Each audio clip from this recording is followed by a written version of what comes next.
Hello guys, ito na yung video kung paano gumawa ng website or blog site. Una, i-download mo muna itong dalawang HTML na to na kailangan natin mamaya sa paggawa ng blog site or website. Una, download mo ito, click mo lang yon, then download.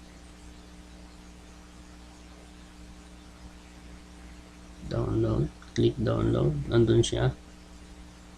Then download mo din naman itong isa, itong SW template. Download, click mo to, andun siya. Pagka-download mo, open mo siya, andun na yung nasa notepad na siya. Ito ang isa, mamaya kailangan natin yan. Minimize mo muna, then punta ka sa www.blogger.com at mag-sign in ka sa Gmail account mo. Kung wala pa, mag-create ka ng account sa itong site na to, www.gmail.com. Okay, pag nakagawa ka na, mag-sign in ka, tapos click mo yung create blog. Parang ganito siya. Tapos sa aking Gmail account, ganito siya. Tapos sign in, ayan na yung email ko o password, mag-sign in ka na lang. Kadalasan lumalabas yung Gmail muna, ganito, ganyan siya. Kung ganyan lumabas, i-click mo lang tong more, tapos punta ka sa Blogger. Yan, ganyan sana lalabas. Okay, tapos click mo yung new blog, create ka ng blog, lagyan mo ng title, kunyari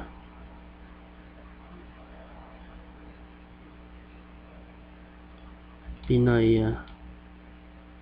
income. Tapos pili ka ng blogspot address mo. Mas mainam kung gamitin mo yung pangalan mo, mas maganda. Kunyari JP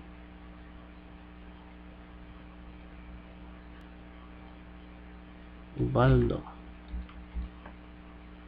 Yan, pwede siya, available siya. Tapos create blog,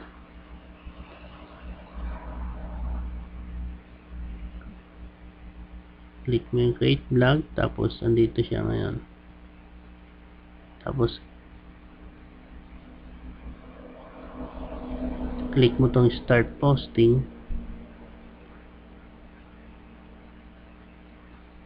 yan ang lalabas. Ngayon, i-click mo naman tong HTML na to, ganyan.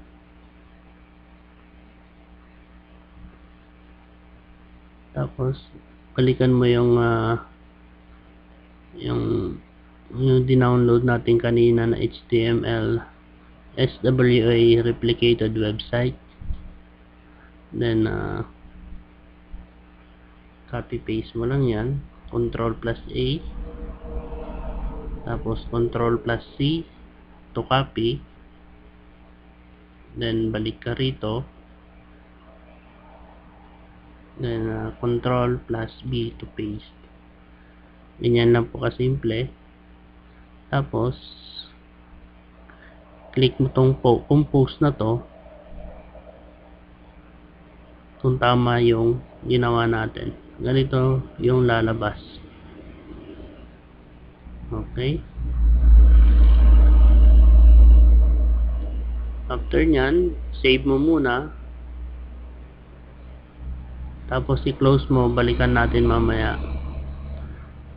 Ngayon, punta ka naman ngayon sa template.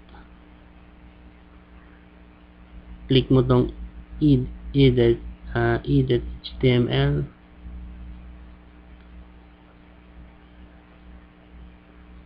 Control plus A. Control plus A. To copy all. Control plus X to erase. Then puntahan mo yung dinownload mo kanina na template HTML. Then Control plus A, Control plus C to copy. Then punta ka rito, click mo yung box na ito, Control plus B to paste. Tapos click this save template. Yan, na-save na siya. Then punta ka ngayon sa settings. Then sa others, ito, sa others. Allow blog feed. Click mo siya. Ilagay mo yung none. And punta ka sa layout ngayon. Save mo muna, save settings. Then punta ka sa layout, click layout. Dito sa bandang dito sa blog post na to, sa bandang right side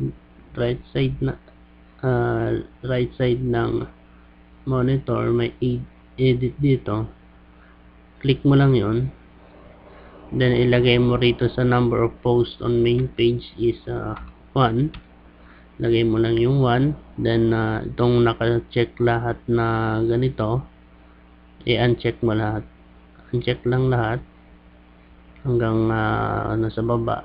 Then save mo siya. Ganyan lang po. Then save arrangement.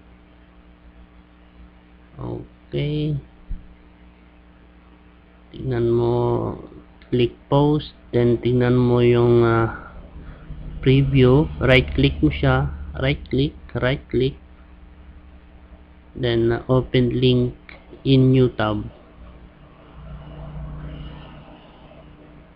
Ganito po yung lalabas sana.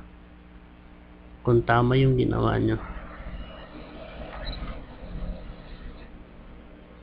Ano lang po siya. Okay, tama po yan. Close natin. Balik po tayo doon sa post. Edit mo siya. Yan.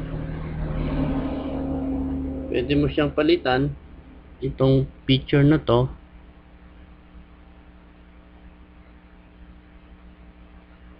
remove mo lang ito, remove.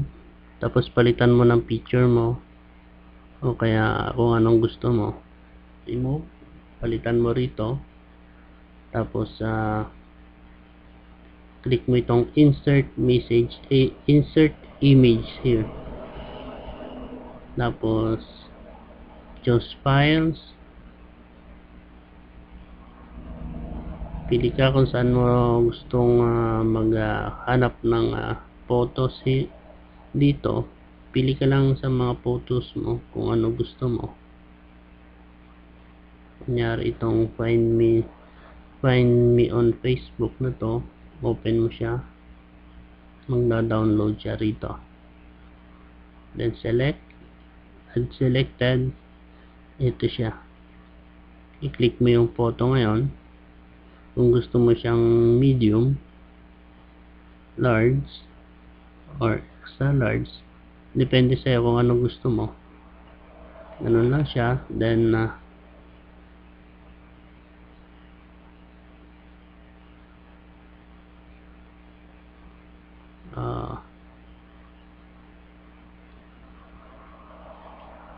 ito, pwede mo yung gamitin ito, pero kung gusto mo rin gumawa ng sarili mong story, palitan lang yung story na to, kaya yung kung gusto mo ng ganyan, pwede na siyang ganyan, pero palitan mo yung pangalan. Then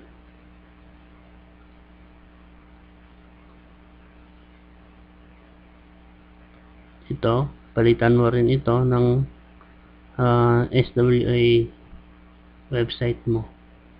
Tsaka ito, email. Itong email na ito, yung Facebook link, palitan mo yan. Then dito sa photos, pwede mo rin siyang palitan. Kung gusto mo i-insert yung picture mo, kunyari gusto mo magdagdag, i-click mo lang rito. Ayan, cursor na yan, i-enter mo lang siya, tapos insert image. Choose files. Kunyari gusto mong idagdag itong photo na to, open mo lang siya. Then mag-upload pa. Click mo lang yan at selected. Gusto mo palakihin, large, o gusto mo pang extra large, ganun lang siya. Ganun. Then kung gusto mo siyang i-link sa pay option mo, pwede mo siyang i-link,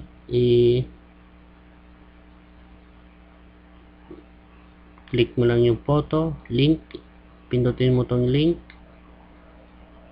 photo, kung ganyan, ulitin mo lang kasi ganito lalabas, pop out siya ng isang window, tapos i-paste mo lang yung, okay, i-type mo lang yung pay option mo, www. Kunyari itong sa akin, Chiplin09.allteamate.com/pay option.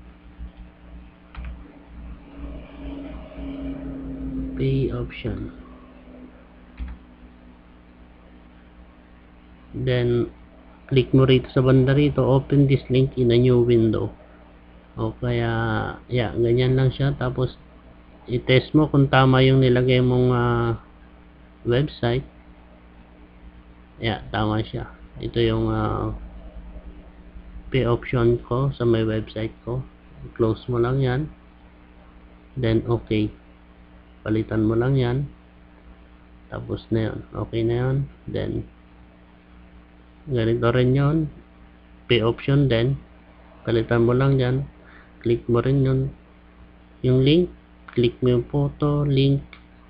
Ganito lalabas. Yung pay option din ang ilalagay mo doon. Facebook, find mo yung Facebook, ilagay mo yung Facebook link mo rito. Ganyan. Photo, link, ito lalabas.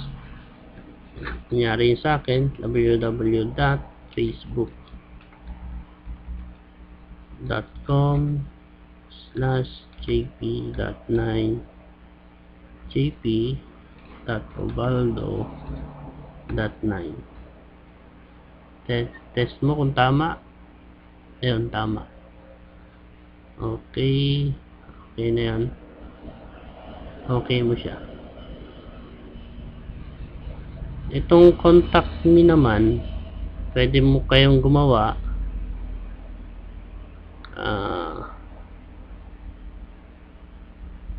Sa second video ko, ituturo ko kung paano gawin itong contact me, at saka ililink itong mga testimonial proof na to, question how to join contact me.